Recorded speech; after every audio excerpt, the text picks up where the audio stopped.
Hi guys, maayong hapon. So nag-abuno dai ko diri guys sa ako ang okra kay medyo niwang jud siya.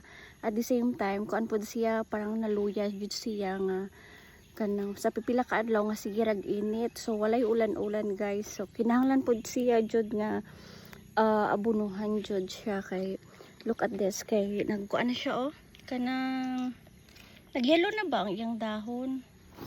So napud nagyelo. So gibutangan ako siya abono para mahimsog siya ba din ha. Actually, ubay pud ni siya. Dayon mo na akong abono 14 akong abono.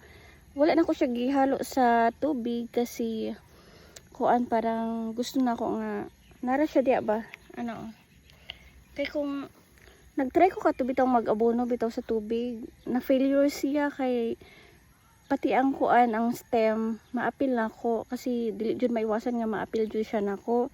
So kanina lang akong ideya nga ako na lang siya butangan sa gilid niya. So padulong na siya dito. Mga okra ni siya guys, okra. So katulang no. Bye.